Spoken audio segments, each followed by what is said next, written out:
کلمہ پڑھا، کچھ دیر بیٹھا رہا، اچانک انتقال ہو گیا۔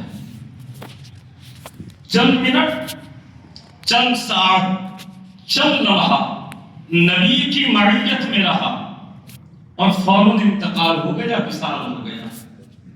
اب اتنا وقت نہ ملا کہ بندہ نماز پڑھتا، اتنا وقت نہ ملا کہ بندہ قیام کرتا، اتنا وقت نہ ملا کہ بندہ کعبے کا طواف کرتا، اتنا وقت نہ ملا کہ بندہ قرآن کی تلاوت کرتا، وقت ہی نہ ملا۔ ادھر ایمان لائے، چند ساعت رہے، فوت ہو گئے۔ اب ان کے دامن میں نہ عبادت ہے، نہ اطاعت ہے، نہ قیام ہے، نہ قعود ہے، نہ طواف ہے، نہ تلاوت ہے، نہ روزہ ہے، نہ قربانی ہے، نہ سخاوت ہے۔ بظاہر ان کے دامن میں کوئی عمل نظر نہیں آ رہا، کوئی عمل نظر نہیں آ رہا، مگر عارفین سے پوچھو کہ وہ بندہ عمل کوئی نہیں، نگاہ ایمان کی حالت میں مصطفیٰ کو دیکھا ہے اور ایمان کی حالت میں بندہ فوت ہو گیا ہے، عمل کوئی نہیں، مگر اس بندے کا درجہ بڑے بڑے اغواص سے بلند ہے، اس بندے کا درجہ اغواص سے بلند، ابدال سے بلند، افراد سے بلند، نجبہ سے بلند، نقبہ سے بلند، صدیقین سے بلند، شہداء سے بلند، صالحین سے بلند۔ اور میرا سوال یہ ہے، عمل نہیں ہے، بلند اتنا ہو گیا، عمل نہیں ہے، بلند اتنا ہو گیا۔ کون سی عمل نے اغواص سے بلند کر دیا؟ کون سی عمل نے اقدام سے بلند کر دیا؟ کون سی عمل نے ابدال سے بلند کر دیا؟ کون سی عمل نے نجبہ سے بلند کر دیا؟ کون سی عمل نے نقبہ سے بلند کر دیا؟ تو عارفین کہیں گے نادان، یہ بلندی عبادت سے نہیں ملی، زیارت مصطفیٰ سے۔ سبحان اللہ، نعرہ تکبیر، نعرہ رسالہ، یا رسول اللہ۔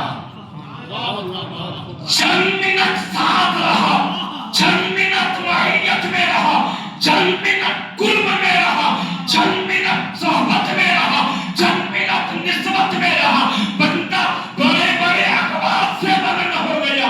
اب سمجھو جو چند منٹ ساتھ رہے، اگر وہ اتنا بلند ہے تو جو جلوت میں ساتھ رہا، خلوت میں ساتھ رہا، حقر میں ساتھ رہا، بغل میں ساتھ رہا، صحرا میں ساتھ رہا، شہر میں ساتھ رہا، مکہ میں ساتھ رہا، حرم میں ساتھ رہا، صفا پر ساتھ رہا، مروہ پہ ساتھ رہا، مدینہ میں ساتھ رہا، ارے جو غار میں ساتھ رہا، مزار میں ساتھ رہا۔ سبحان اللہ، نعرہ تکبیر، نعرہ رسالہ، یا نعرہ مصطفیٰ زندہ باد۔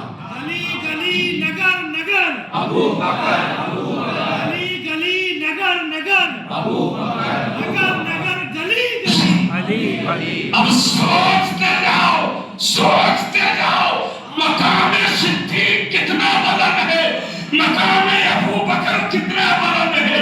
جو چند منٹ ساتھ رہا وہ اتنا بلند ہو گیا، تو جو ہمیشہ ساتھ رہا وہ کتنا بلند ہو گیا۔ جو ہمیشہ ساتھ رہا ہو، ہمیشہ ساتھ رہا ہو، وہ کتنا بلند ہوگا۔ اور پھر آج ایسے بھی لوگ ہیں، ایسے بھی لوگ ہیں جو ابو بکر کے تعلق سے غلط فہمیاں پیدا کرتے ہیں، غلط فہمیاں پیدا کرتے ہیں، مگر آج میں چاہتا ہوں مقام ابو بکر علی کی زبان سے سنیں۔ اپنے آپ کو مولائی کہنے والوں، علی کا ملنگ کہنے والوں، علی کا عاشق کہنے والوں، تم خود بھی دھوکے میں ہو، علی کو بھی دھوکا دے رہے ہو۔ اپنے آپ کو علی کا عاشق کہتے ہو، علی کا ملنگ کہتے ہو، علی کا متوالا کہتے ہو۔ آؤ علی کی زبان سے مقام صدیق سمجھو، علی کی زبان سے مقام صدیق سمجھو، تاکہ تجھے سمجھ میں آ جائے کہ مولائی یا جہنمی ہے۔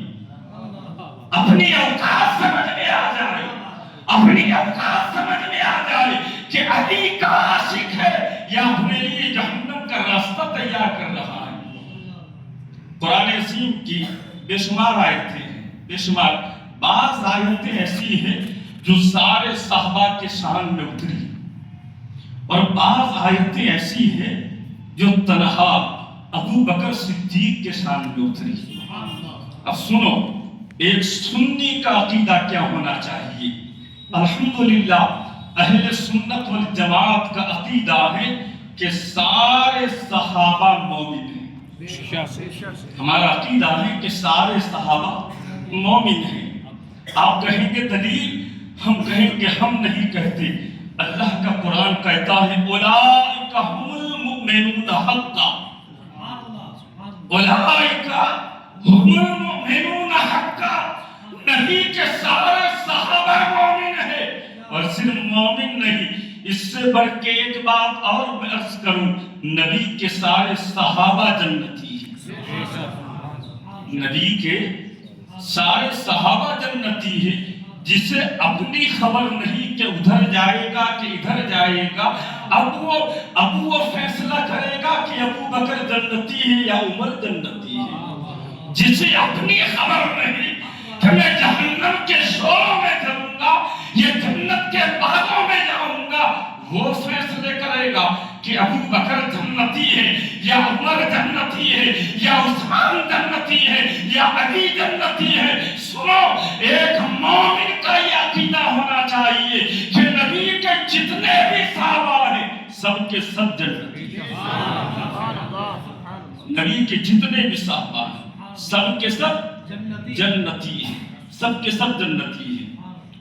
اور ہم نہیں کہہ رہے، اللہ نے ان کے جنتی ہونے کا اعلان کر دیا ہے۔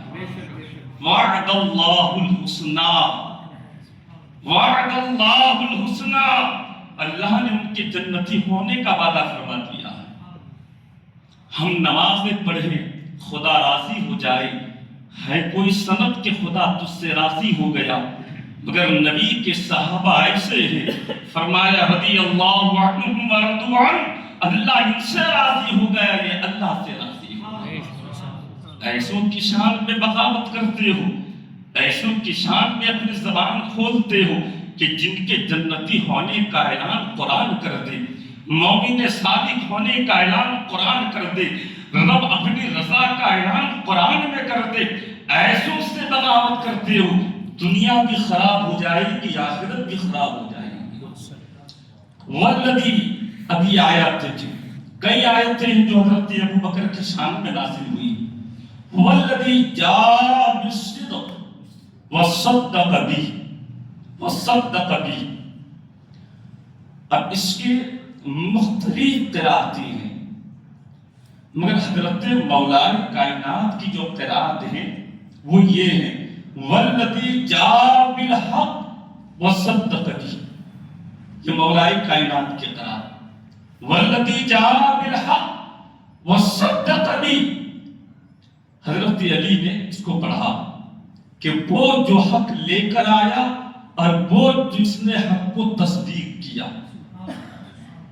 اب مولائے کائنات اس آیت کریمہ کی تفسیر فرماتی ہے۔ شہر کوفہ کا ہے، مسجد جامع مسجد ہے، کوفہ کی جامع مسجد ہے، کوفہ کی جامع مسجد۔ خطیب داماد پیغمبر ہے، خطیب باب مدینۃ العلم ہے، خطیب شیر خدا ہے، خطیب شاہد مردہ اور شیر استا ہے۔ مولا علی نے یہ آیات پڑھی والذی جاء بالصدق وصدق به، فرمایا سنو میں حلف اٹھا کر کہتا ہوں، یعنی میں قسم اٹھا کر کہتا ہوں، یہ علی کوفہ کی جامع مسجد میں منبر پر کھڑے ہو کر قسم اٹھا رہے ہیں اور حلف اٹھا رہے ہیں، اے لوگوں میں قسم اٹھا کر کہتا ہوں والذی جاء بالصدق سے مراد ذات مصطفیٰ ہے اور صدق سے مراد ذات ابو بکر صدیق۔ مولائے کائنات کی تفسیر ہے۔ اپنے آپ کو مولائی کہنے والوں ہماری نہ مانو علی کی تو مان لو. مولائی کائنات کی تفسیر ہے وہ سب کا کبھی اس سے مراد ذات ابو بکر صدیق ہیں. اور پھر اسی کی مناسبت سے ایک روایت اور ہے. حضرت علی کے بیٹے محمد نے آپ سے عرض کیا ابا جان ایک مسئلہ نہ پوچھوں؟ آپ نے فرمایا پوچھو بیٹے کیا مسئلہ ہے؟ تو حضرت محمد نے آپ سے یہ مسئلہ پوچھا تھا ابا ذرا یہ بتاؤ کہ نبی کے بعد افضل کون ہے؟ نبی کے بعد افضل کون ہے؟ سوال کرنے والا محمد ہے، سوال کرنے والا علی کا بیٹا ہے، اور جواب دینے والا آج کا مفتی نہیں، ایسا مفتی ہے جس نے مصطفیٰ سے پڑھا. جواب دینے والا ایسا مفتی ہے ادھر ادھر کے مدرسوں سے نہیں پڑھا، مصطفیٰ سے پڑھا، ذات پیغمبر سے پڑھا ہے. وہ جواب دے رہا ہے، داماد پیغمبر جواب دے رہا ہے. علی کی تو مان لو، علی کی تو مان لو. فرمایا بیٹے محمد تم یہ پوچھتے ہو نبی کے بعد افضل کون ہے؟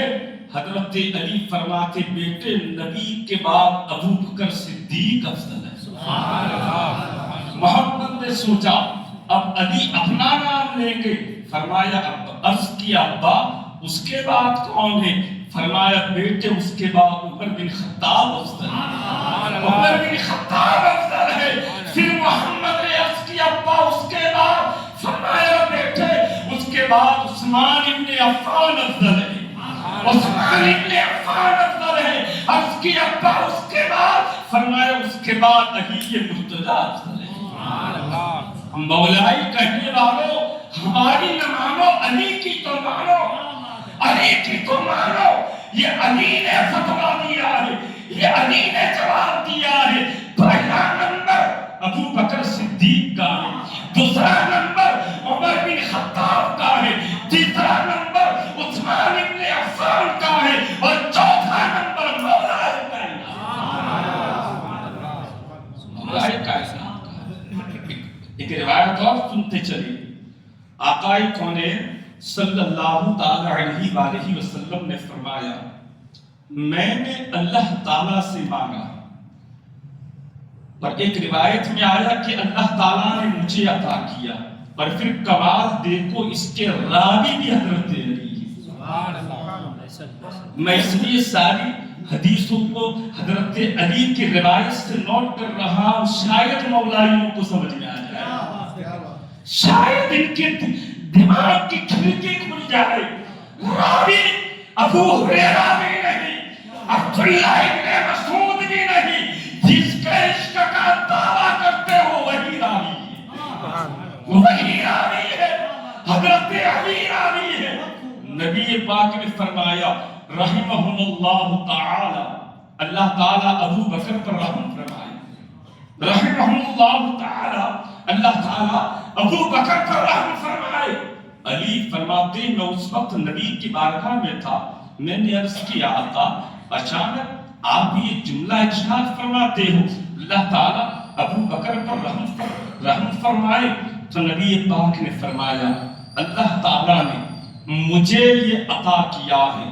کیا دوسری روایت دیکھیں تو میں نے اللہ تعالیٰ سے مانگا ہے کہ جس نے مجھے بیٹی دی اپنے نکاح میں وہ بھی جنتی ہے، اور میں نے جس کو بیٹی دی وہ بھی جنتی ہے. نبی پاک کا فرمان سنو، میں نے خدا سے مانگا اور خدا نے مجھے دیا. اے محبوب تو اپنی بیٹیاں جس کے نکاح میں دے گا وہ بھی جنتی ہے، اور جو بندہ اپنی بیٹیاں تیرے نکاح میں دے گا وہ بھی جنتی ہے. اب تو مانو حضرت علی اس بات کی راوی ہے. اب نبی نے اپنی بیٹی کس کو دی؟ کہے گا علی کو دی. ہم کہیں گے کوئی شک نہیں، نبی نے جگر کا ٹکڑا دیا ہے. نبی نے طہارت کا ٹکڑا دیا ہے، نبی نے قرآن کی تفسیر دی ہے، نبی نے نور کی تنویر دی ہے، نبی نے عابدہ دی، زاہدہ دی، طیبہ دی، طاہرہ دی، راکعہ دی، نکرہ دی، منورہ دی، کاملہ دی، اکملہ دی، راضیہ دی، مرضیہ دی۔ ہم خوش ہیں، ہم خوش ہیں کہ نبی نے اپنی چہیتی بیٹی حضرت علی کے نکاح میں دی، اور نبی نے فرمایا میں جس کو اپنی بیٹی دوں وہ بھی جنتی ہے۔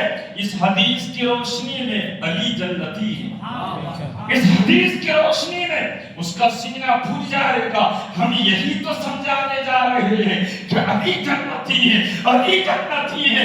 میں یہ کہوں گا ارے نبی اگر علی کے نکاح میں ایک بیٹی دے تو علی جنتی ہے، تو جس نبی نے عثمان کے نکاح میں یہ کہنا دیگر دو بیٹیاں ہیں، عثمان بدل جاؤ جنتی ہے۔ اگر تم یہ دلیل دیتے ہو نبی کی بیٹی علی کے نکاح میں آئی اس لیے علی جنتی ہے، تو ہم کہیں گے جس کے نکاح میں ایک بیٹی چلی جائے اگر تم کہتے ہو جنتی ہے تو ہم یہ کہیں گے جس کے نکاح میں دو بیٹی جائے وہ درجہ اولا جنتی ہے، وہ درجہ اولا جنتی ہے۔ اب ایک قدم اور آگے بڑھا، نبی نے علی کے نکاح میں دی، علی جنتی۔ نبی نے اپنی بیٹیاں عثمان غنی کے نکاح میں دی، عثمان غنی جنتی ہے۔ اور یہی نبی ہے جو ابو بکر کی بیٹی اپنے نکاح میں لا رہے ہیں، اس کا نام حضرت عائشہ صدیقہ ہے۔ نبی نے کیا فرمایا؟ اللہ نے مجھ سے وعدہ کیا ہے میں جسے بیٹیاں دوں وہ بھی جنتی، جو مجھے بیٹیاں دے وہ بھی جنتی۔ تو ابو بکر نے اپنی بیٹی حضرت عائشہ کو مصطفیٰ کے نکاح میں دی ہے۔ تو اس حدیث کی روشنی میں اگر علی جنتی ہے، عثمان جنتی ہے، تو ابو بکر بھی جنتی ہے، ابو بکر بھی جنتی ہے۔ اور نیچے آؤ، اور نیچے آؤ، حفصہ یہ کس کی بیٹی ہے؟ میرے نبی کی بیوی حضرت حفصہ یہ کس کی بیٹی ہے؟ یہ بیٹی ہے عمر ابن خطاب، یہ بیٹی ہے عمر ابن خطاب کے۔ تو اس حدیث کی روشنی میں اگر ادھر چلے جاؤ ابو بکر جنتی، حضرت عمر جنتی، اور ادھر چلے جاؤ عثمان غنی بھی جنتی ہے، مولائے کائنات بھی جنتی ہے۔ ایک نسبت اور بتاؤں، نبی پاک کے نکاح میں ایک بیوی اور ہے جنہیں ام حبیبہ کہا جاتا ہے، ام حبیبہ۔ ان سے پوچھو جب اپنے آپ کو بڑے مولائیت کا دھن روچتے ہیں، بتاؤ ام حبیبہ کون ہے؟ یہ ام حبیبہ کس کی بیٹی ہے؟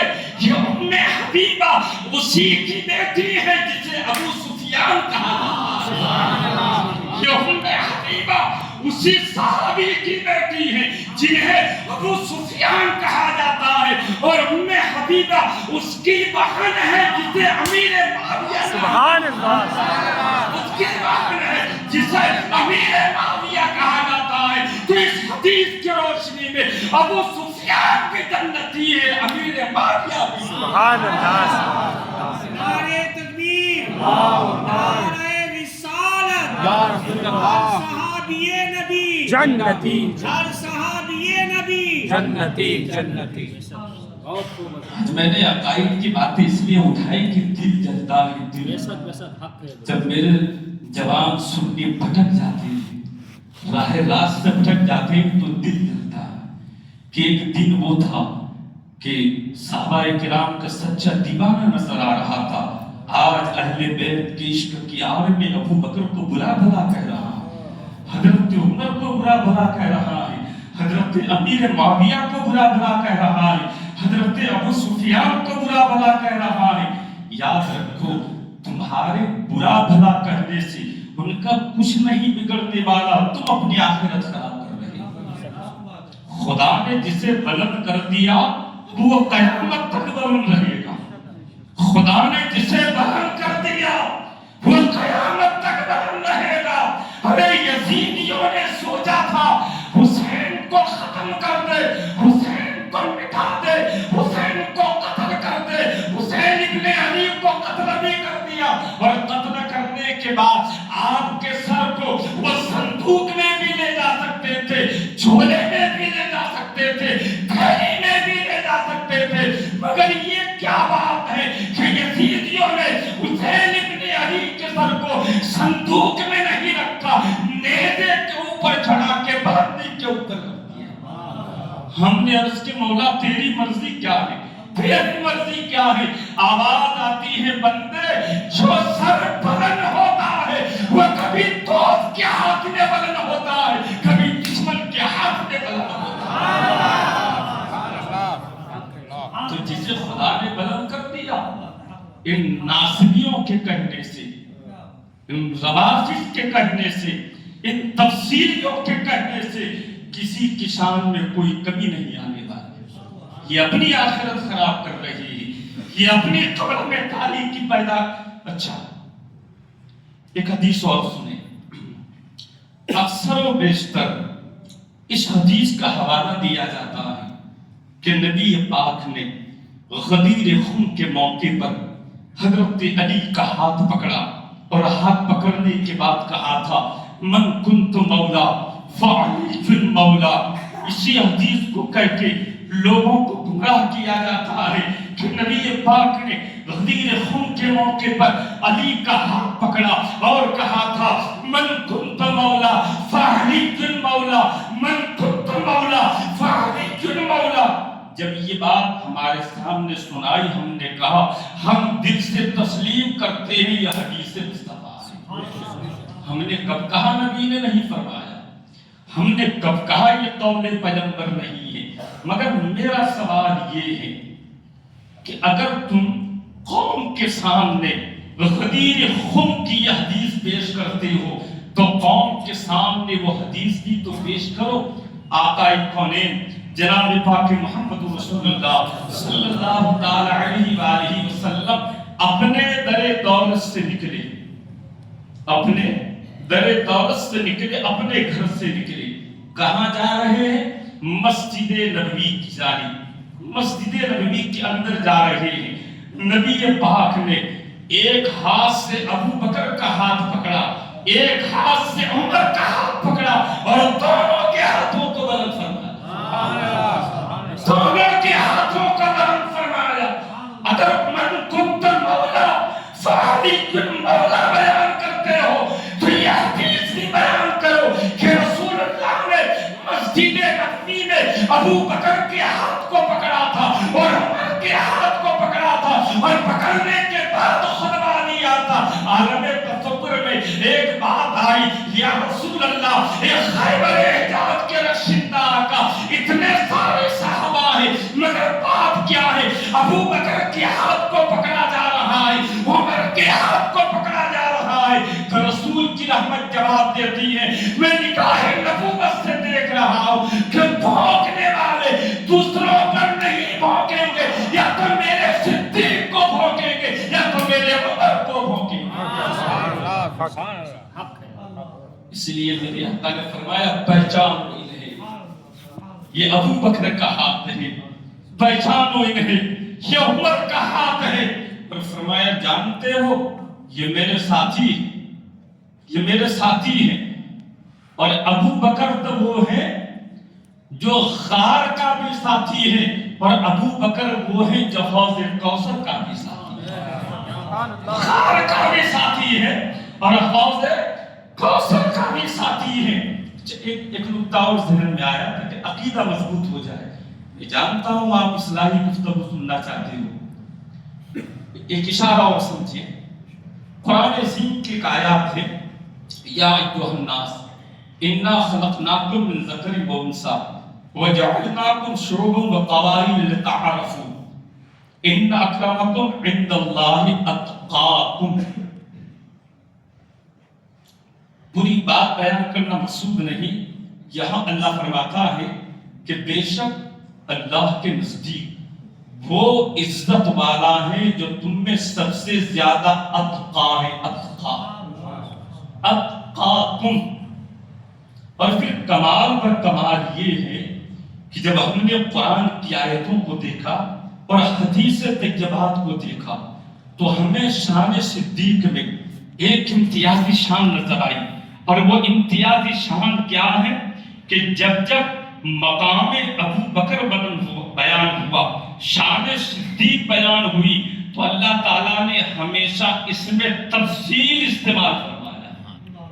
اتقاکم، تم میں سب سے زیادہ متقی ہو، اتقاکم، تم میں سب سے زیادہ پرہیزگار ہو۔ جیسے ایک ہوتا ہے علم اور ایک ہوتا ہے اعلم، تم میں سب سے زیادہ جاننے والا ہو، تو اتنا نہیں فرمایا متقی ہو، فرمایا اتقا، سب سے زیادہ متقی ہو۔ تو جو اتقا یہاں ہے وہی اتقا، وَسَيُجَنَّبُهَا الْأَتْقَى، جو اتقا تحریر میں ہے وہی اتقا سورہ واللیل میں ہے۔ وَسَيُجَنَّبُهَا الْأَتْقَى، وہاں بھی اتقا اور یہاں بھی اتقا۔ اب یہ تو ہو گئی قرآن کی آیت کہ اب قریب آگ سے دور رکھا جائے گا اسے جو اتقا ہے، وَسَيُجَنَّبُهَا الْأَتْقَى، آگ سے اسے دور رکھا جائے گا جو اتقا ہے۔ اب سوال یہ ہے اتقا ہے کون؟ سوال یہ ہے اتقا ہے کون؟ تو دور رسالت کے سب سے پہلے مفسر حضرت عبداللہ ابن مسعود، اور سب سے آخری مفسر قاضی ثناء اللہ پانی پتی، بہت بڑے مفسر ہیں۔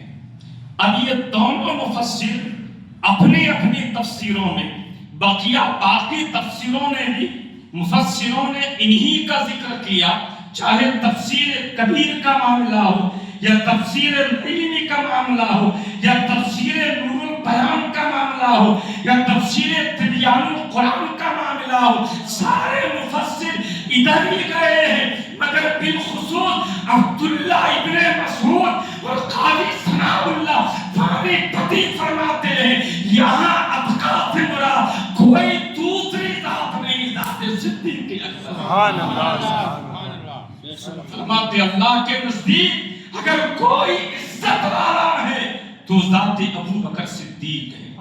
تم میں سب سے بڑے وہ متقی ہیں، سب سے بڑے۔ اب اس آیت کو خلاصہ کرنا مقصود نہیں، آج کل چند دن نماز کیا پڑھ لی وہ بھی اپنے آپ کو متقی کہتا ہے، چند عمرہ کیا کر لیے وہ بھی اپنے آپ کو متقی کہتا ہے، مسجدوں میں ایک دو پنکھے کیا لگا دیے وہ بھی اپنے آپ کو متقی کہتا ہے، ایک تو چٹائی امداد کیا کر دی وہ بھی اپنے آپ کو متقی کہتا ہے۔ مگر مفسرین فرماتے ہیں اگر تم اتقاکم دیکھتے ہو کہ اللہ کے نزدیک سب سے زیادہ وہ عزت والا ہے جو سب سے زیادہ پرہیزگار ہے، اب اگر تم ذات صدیق مراد لیتے ہو تو ذات صدیق کو مراد لینے کے بعد یہ بھی دیکھا جائے گا کہ صدیق کی نماز کیسی ہوتی ہے اور صدیق کا ادب مصطفیٰ کیسے ہوا۔ صرف نماز نہ دیکھنا، تعظیم پیغمبر بھی دیکھنا، صرف قیام نہ دیکھنا، عشق پیغمبر بھی دیکھنا، صرف قعود نہ دیکھنا، ادب مصطفیٰ بھی دیکھنا۔ صرف عبادت پر اکتفا کیا، ذکر پر اکتفا کیا، ایسے مارے جاؤ گے جیسے عزازیل مارا گیا تھا، ایسے مارے جاؤ گے جیسے عزازیل مارا گیا تھا۔ اگر واقعی میں اتقاکم کا کچھ فیض لینا ہے تو ان کی عبادت بھی دیکھیں، ان کا عقیدہ بھی دیکھیں، ابو بکر کا عقیدہ بھی دیکھیں، ان کی عبادت بھی دیکھیں، ان کا عشق بھی دیکھیں۔ اچھا، عشق کی جب بات چلی تو ایک بات میں بتاؤں یہ کیسا عاشق ہے۔ آقا کونین صلی اللہ تعالیٰ علیہ وآلہ وسلم اپنی در دولت سے نکلے، نصف رات گزر چکی ہیں، آدھی رات گزر چکی ہیں، ابو بکر کے دروازے پر پہنچی، کیا دیکھا؟ اللہ اکبر کہہ کے ابو بکر تو نماز پڑھ رہے تھے، نصف رات گزر گئی، عاشق خدا کی عبادت میں ہے، آج خدا کی بندگی میں ہے، جیسے ہی مصطفیٰ کو آتے دیکھا فوراً عاشق نے نماز توڑ دی، چہرے مصطفیٰ دیکھنا شروع کر دیا۔ نماز توڑ دی، چہرے مصطفیٰ دیکھنا شروع کر دیا۔ نبی پاک اب ابو بکر تو نماز پڑھ رہے تھے، اچانک چہرہ گھما دیا۔ میرے آقا نے فرمایا ابو بکر کیا گھر میں گوشت پک رہا ہے کہ گوشت کی خوشبو آ رہی ہے؟ ابو بکر گھر میں بھنا ہوا گوشت رکھا ہے، تنور پہ گوشت رکھا ہے، انڈیا میں گوشت رکھا ہوا ہے کہ مجھے گوشت کی خوشبو آ رہی ہے۔ قلندر لاہوری نے اس بات کا پورا نقشہ کھینچا ہے، اس طرف جانا مقصود نہیں۔ ڈاکٹر اقبال نے بڑا اچھا اس کا نقشہ کھینچا ہے۔ جیسے ہی میرے مصطفیٰ نے محبوب نے محیب سے پوچھا ابو بکر گوشت رکھا ہے، بھنے ہوئے گوشت کی خوشبو آ رہی ہے؟ اتنا پوچھنا ہی تھا، صدیق کی آنکھ سے ٹپ ٹپ آنسو گرنا شروع ہو گئے، رو دیا۔ عاشق کے آنکھ سے عشق کے موتی نکل گئے، عشق کے آنسو نکلے۔ میرے نبی اور قریب آئے، ابو بکر کیا ہوا؟ کیوں رو رہے؟ کیوں رو رہے؟ میں نے تو یہی تو پوچھا کہ انڈیا میں گوشت رکھا ہوا ہے، مجھے گوشت کی خوشبو آ رہی ہے۔ عاشق نے روتے روتے جواب دیا آقا آج یہ جو آنسو دیکھ رہے ہیں یہ غم کے آنسو نہیں، یہ تو عشق کے آنسو نکل رہے ہیں۔ آقا یہ غم کے آنسو نہیں، یہ عشق کے آنسو ہے، یہ محبت کے آنسو ہے، یہ پیار کے آنسو ہے۔ نبی نے فرمایا ابو بکر رات کی تاریکی میں نصف رات میں تیری آنکھ سے اشکوں کا سیلاب جا رہا ہے، یہ کیسے عشق کے آنسو ہے؟ تو ابو بکر نے جواب دیا تھا یا رسول اللہ جب سے میری آنکھ نے آپ کا چہرہ دیکھا ہے تو آپ کا چہرہ میرے دل میں ایسا بس گیا ہے، آپ کے عشق میں ہمیشہ دل جلتا رہتا ہے، آپ کے عشق میں ہمیشہ دل جلتا رہتا ہے۔ کب رات ختم ہو جائے محبوب کا بخلا دیکھ لو، کب رات ختم ہو جائے حریض تابہ دیکھ لو، کب رات ختم ہو جائے ربائے پاک دیکھ لو، کب رات ختم ہو جائے زندان پاک دیکھ لو۔ آقا جب سے آپ کو دیکھا ہے یہ دل جل پھل کر کباب کی طرح ہو گیا۔ یہ عشق ہے، یہ عشق ہے آقا، اس لیے میں نے رو دیا۔ آج محبوب کے محب کے دل کا پتہ محبوب کو پتہ چل گیا، عشق کے موتی نکل گئے، عشق کے آنسو نکل گئے، پیار کے آنسو نکل گئے۔ آج عاشق کے عشق کا پتہ معشوق کو چل گیا ہے، محبوب کو چل گیا ہے۔ اب پھر نبی نے دوسرا سوال کیا، فرمایا ابو بکر چلو ٹھیک ہے یہ بات تو سمجھ میں آئی، مگر ذرا یہ بتاؤ کہ تم تو نماز پڑھ رہے تھے اور جیسے ہی میں آیا تو تم نے اپنا چہرہ پھیر دیا، نماز ہی توڑ دی، تم نے اپنا چہرہ پھیر دیا نماز ہی توڑ دی۔ عاشق کا جواب سنو، آقا میں نے نہیں توڑی، آپ ہی نے تو بتایا ہے۔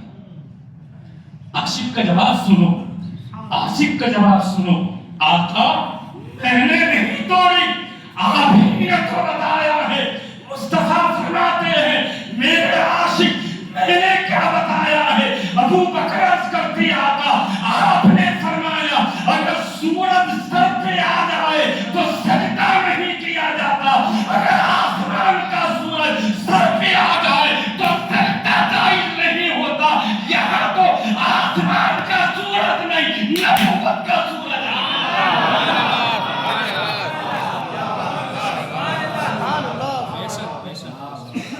یہاں آسمان کا سورج نہیں نبوت کا سورج آ گیا، رسالت کا سورج آ گیا ہے، پیغمبری کا سورج۔ لاؤ ہے کوئی ایسا عاشق، ہے کوئی ایسا عاشق، ہے کوئی ایسا دیوانہ، ہے کوئی ایسا مستانہ۔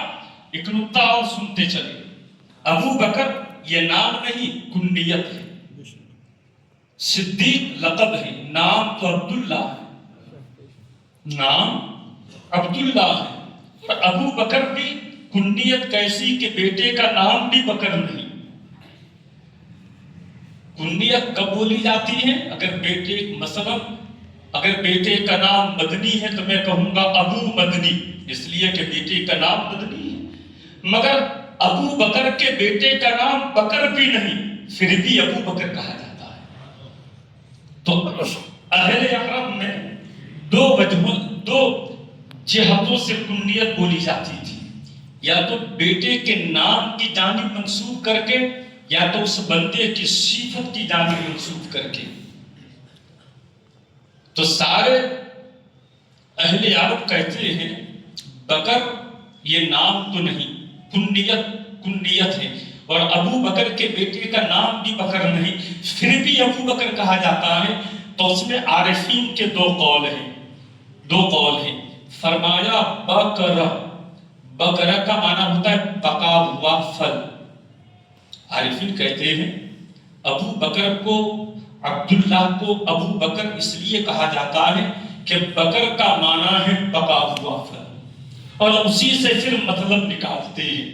فرماتے ہیں صدیق اکبر کو ابو بکر اس لیے کہا جاتا ہے کہ شجر اسلام میں مصطفیٰ نے جب اعیان نبوت فرمایا تھا اور اسلام کا درخت لگا تھا، اس درخت میں جو سب سے پہلا پھل پکا تھا اسی کا نام ابو بکر. سبحان اللہ. اسی لیے ابو بکر کہا جاتا ہے. بکر کا معنی پکا ہوا پھل.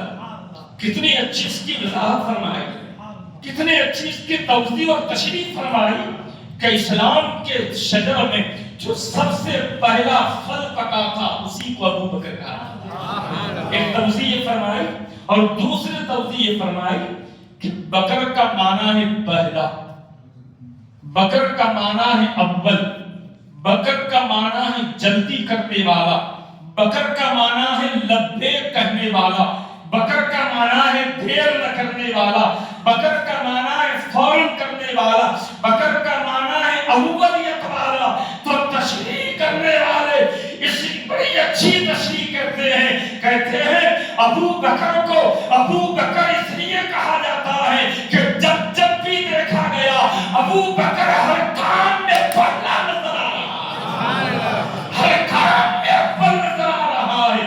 کلمہ پڑھنے میں یہ اول ہے، کعبے کے صحن میں خطبہ دینے میں یہ اول ہے. مصطفیٰ کی حفاظت کے لیے جب بدر میں کہا گیا تھا کون مصطفیٰ کی حفاظت کرے گا، لبیک کہنے میں یہ اول ہے. اور مصطفیٰ کی ظاہری زندگی میں رسول پاک کے مصلی پر سب سے پہلے جانے میں یہ اول ہے. ہر کام میں اول، ہر کام میں اول. اسی لیے کہا گیا ابو بکر یعنی اولیت والا. ابو بکر اچھا صدیق، نبی کا ہر صحابی صدیق ہے، پھر یہ صدیق اکبر کیوں ہے؟ صدیق کا معنی سچا، صدیق کا معنی صداقت والا، صدیق کا معنی سچائی والا. تو ہمارا تو یقین ہے کہ نبی کا ہر صحابی صدیق ہے، ہر صحابی صدیق ہے، ہر صحابی صدیق ہے. تو جب ہر صحابی صدیق تو یہ صدیق اکبر کیسے؟ تو سرکار اعلیٰ حضرت الشاہ امام احمد رضا فاضل بریلوی رضی اللہ تعالیٰ عنہ فتویٰ رضویہ شریف میں اس کی وضاحت بیان فرماتے ہیں. اور اسی بات کی وضاحت محی الدین ابن عربی، چلو اعلیٰ حضرت کی نہ مانو ان کی تو مان لو، محی الدین ابن عربی کی تو مان لو جس نے فتوحات مکیہ لکھی ہیں. انہیں تم بریلوی کہہ کے ٹھکرا دو، مگر محی الدین ابن عربی کی تو مانو. محی الدین ابن عربی کی نہ مانو تو نسیم ریاض کی مانو. اس میں بھی یہ بات نقل کی گئی. فرمایا سنو، ایک مقام ہے جسے مقام رسالت کہا جاتا ہے. ایک مقام ہے جسے مقام رسالت کہا جاتا ہے. مقام نبوت کہا جاتا ہے، اور اسی کے نیچے ایک مقام ہے جسے مقام صدیقیت کہا جاتا ہے۔ سرکار اعلیٰ حضرت نے کتنے اچھے انداز میں اس کی وضاحت کی، فرمایا ایک مقام رسالت اور اس کے نیچے مقام صدیقیت۔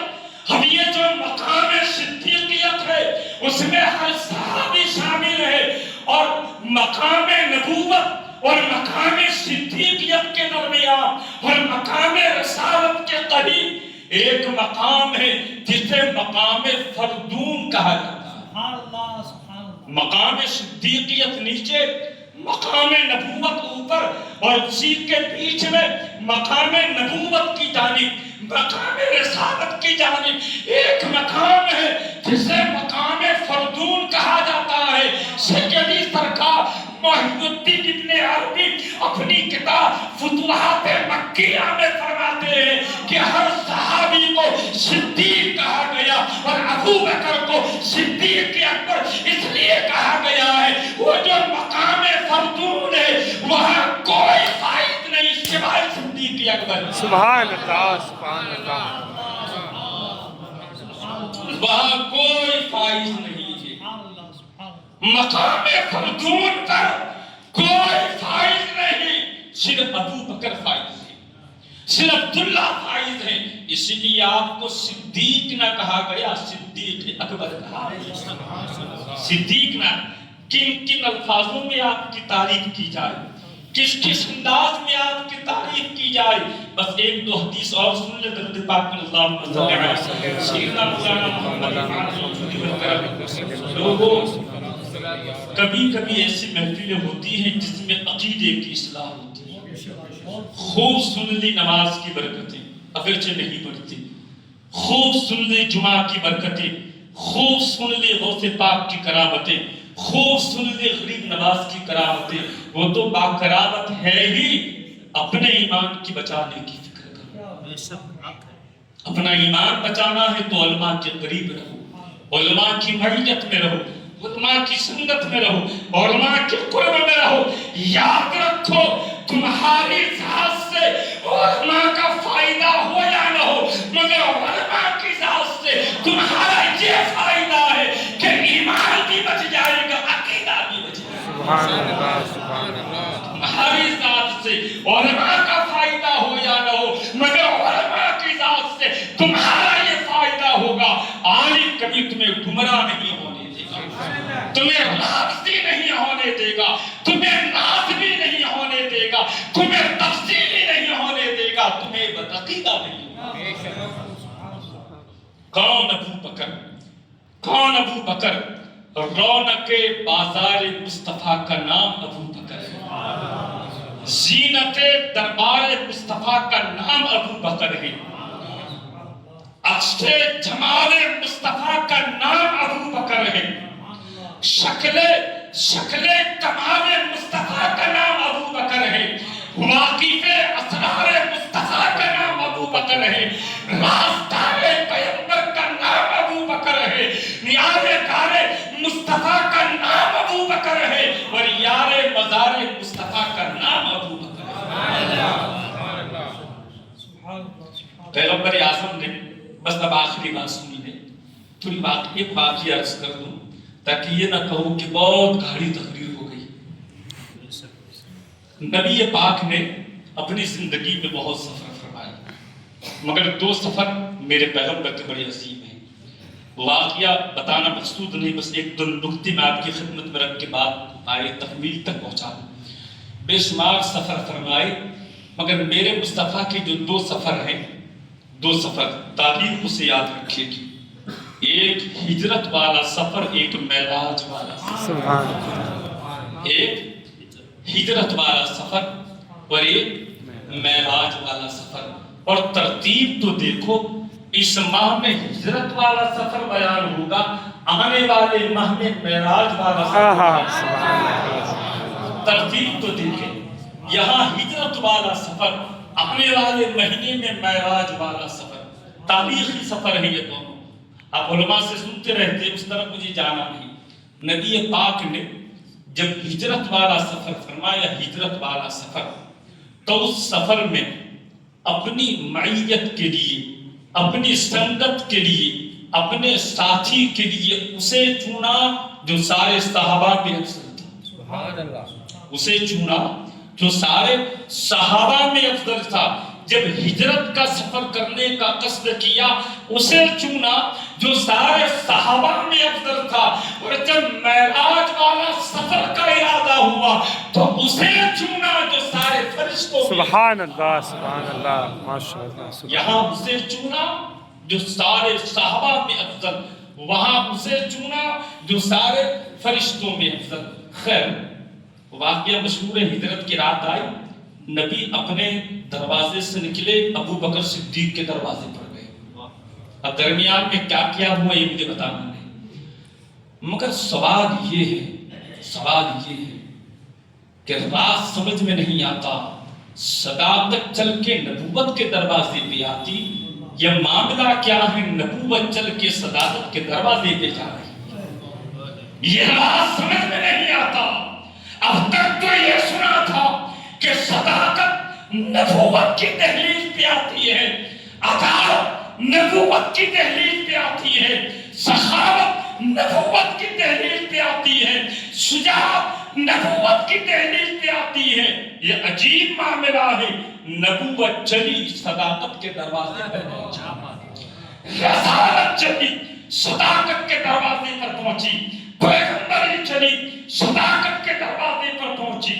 اور عاشق بھی تو ایسا ہے، آدھی رات گزر گئی، نبی پاک نے جیسے ہی دستک دی ابو بکر نے فوراً دروازہ کھول دیا، جیسے ابو بکر تیار کھڑے ہیں، فرمایا صدیق سوئے نہیں، آپ تو بالکل ایسے تیار کھڑے ہیں، بالکل تیار ہیں۔ تو عاشق نے کہا تھا، آقا رب کی عزت کی قسم، جس دین سے آپ نے مجھے یہ کہا ہے ابو بکر ہمیں ہجرت کرنا ہے، ایک دن مکہ چھوڑنا ہے، رب کعبہ کی قسم یہ آپ کا عاشق اس رات سے لے کر آج کی رات تک سویا ہی نہیں۔ ابھی میرا محبوب آئے گا، ابھی میرا مطلوب آئے گا، ابھی میرا مقصود آئے گا، ابھی میرا منظور آئے گا۔ نبی نے فرمایا ابو بکر ایسے کیوں کیا؟ تو عاشق کہتا ہے آقا میرے عشق نے یہ گوارا نہ کیا کہ آپ کو دروازہ کھٹکھٹانے کی بھی زحمت دی۔ لاؤ ایسا ادب کرنے والا، اچھا دروازہ تو بند تھا، نبی نے ایسے کیا فوراً دروازہ کھول دیا۔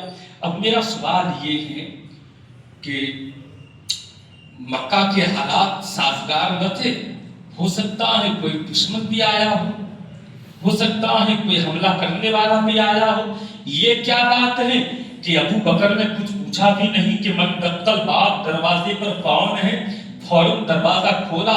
یہ ابو بکر آپ نے کیسے جان لیا کہ مصطفیٰ آئے ہیں، پیغمبر آئے ہیں، نائب پروردگار آئے ہیں، کائنات کے مالک مختار آئے ہیں؟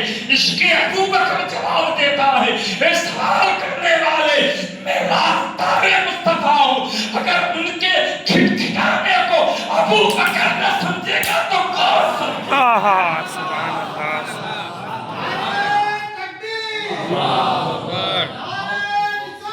یا رسول اللہ، میں محرم راز ہوں، میں واقف اسرار مصطفیٰ ہوں، میں واقف اسرار مصطفیٰ ہوں، اگر پیغمبر کا ٹھوکنا ابو بکر نہ سمجھے گا تو کون سمجھے گا؟ ابو بکر نہ سمجھے گا تو کون سمجھے گا؟ خیر چلے، اب راستے میں کیا کیا ہوا یہ مجھے نہیں کہنا، غار آ گئی۔ ابھی یہ بڑے خوش نصیب ہیں حافظ صاحب، کبھی مدینہ جاتے ہیں کبھی بغداد جاتے ہیں، سبحان اللہ۔ اللہ تعالیٰ ان کی حاضری کو قبول فرمائے اور ہمیں بھی بار بار مدینہ اور بغداد کی زیارتیں نصیب فرمائے۔ اس لیے کہ ان بارگاہوں میں دولت نہیں دیکھی جاتی، دل دیکھا جاتا ہے۔ یہ نہیں کہ ہم تو غریب ہیں کیسے جائیں گے، ارے تمنا رکھو، آرزو رکھو، امید رکھنا تیرا کام ہے، بلانا مصطفیٰ۔ سبحان اللہ۔ ارادے لاکھ بنتے ہیں بن کے ٹوٹ جاتے ہیں، وہی دربار جاتے ہیں جسے سرکار بلاتے ہیں۔ اب غار ثور جو لوگ گمراہ کر کے آئے اب تو شاید سیڑھیاں لگ گئی، یہ اس وقت سیڑھیاں نہیں تھیں۔ ایک تفسیر میں آیا کہ آپ 13 میل تک مصطفیٰ کو اپنے کندھوں پہ اٹھا کے لے کے چلے، کچھ چلے۔ ابو بکر نے عرض کیا آقا آپ سواری پر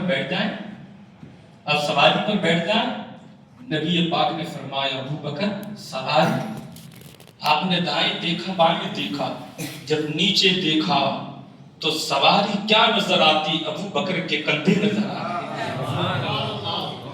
ابو بکر کے کندھے نظر آ رہے تھے۔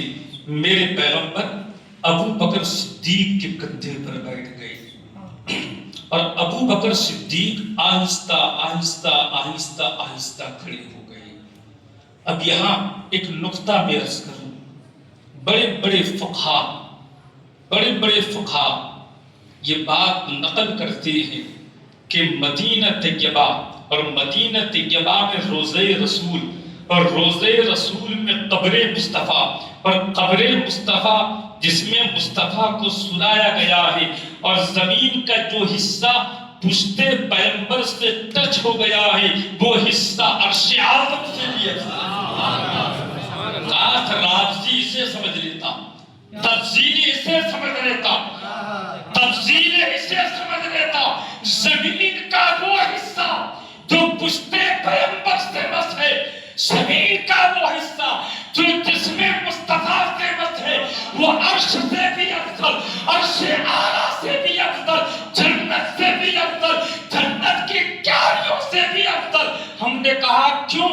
تو جواب ملے گا اس لیے کہ نبی کے پشت، نبی کی پیٹھ، نبی کے جسم کا وہ حصہ زمین سے ٹچ ہو گیا ہے، تو زمین کا وہ حصہ اگر پشت پیغمبر سے لگ جائے تو عرش اعظم سے افضل ہو جائے۔ تو وجود مصطفیٰ جب ابو بکر کے کندھے پر ہو تو سبحان اللہ، مصطفیٰ کتنا سبحان اللہ،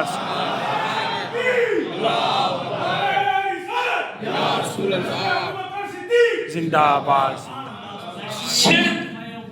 صرف پشت لگ جائے، صرف پشت لگ جائے، جنت سے افضل، جنت کی کیاریوں سے افضل، عرش سے افضل، عرش اعظم سے افضل۔ اب میں یہ کہتا ہوں اگر پشت لگ جانے سے زمین اتنی اعلیٰ ہو جاتی ہے تو وجود مصطفیٰ اگر کندھے ابو بکر پر لگ جائے تو ابو بکر کا کندھا بھی عرش اعظم سے افضل ہے، عرش اعظم سے افضل ہے، عرش اعظم سے افضل ہے۔ خیر نبی بیٹھ گئے۔ آپ نے دیکھا ہوگا جب ہم کسی کو اپنے کندھے پر بٹھاتے ہیں تو فطری طور پر دونوں ہاتھ سر پہ آ جاتے ہیں۔ نواسے کو اگر نانا نے بٹھایا فطری طور پر نواسا سر پکڑے گا، اگر پوتے کو دادا نے بٹھایا تو فطری طور پر پوتا دادا کا سر پکڑ لے گا، اگر بیٹے کو باپ نے بٹھایا تو فطری طور پر بیٹا باپ کا سر پکڑ لے گا۔ میرا سوال یہ ہے جب میرے پیغمبر کندھے ابو بکر پر سوار ہوئے ہوں گے تو مصطفیٰ کے ہاتھ کہاں ہوں گے؟ مصطفیٰ کے ہاتھ کہاں ہوں گے؟ ارے لوگ یہ کہیں گے جو سر ابو بکر ہے وہاں دستے پیغمبر ہے، جو سر صدیق ہے وہاں دستے پیغمبر ہے۔ مصطفیٰ نے اپنے ہاتھ سے ابو بکر کے سر کو پکڑا ہوگا، مگر میرا عشق کہتا ہے، میرا وجدان کہتا ہے، میرا تخیل کہتا ہے کہ نبی نے ابو بکر کا ہاتھ نہیں پکڑا تھا، ابو بکر کا دماغ پکڑا تھا، ابو بکر کی سوچ پکڑی تھی، ابو بکر کی فکر پکڑی تھی، ابو بکر کا تدبر پکڑا تھا۔ چلے جا رہے ہیں، چاہیے متعاون سنے، بیٹھے۔ اب بیٹا اگر ہمارے کندھے پر بیٹھے تو بیٹے کا پاؤں کہاں ہوں گے؟ ایک پاؤں ادھر ہوگا، ایک پاؤں ادھر ہوگا، ایک قدم ادھر ہوگا، ایک قدم ادھر ہوگا، ایک تلوا ادھر ہوگا، ایک تلوا ادھر ہوگا۔ تفصیلیوں مقام ابو بکر سمجھو،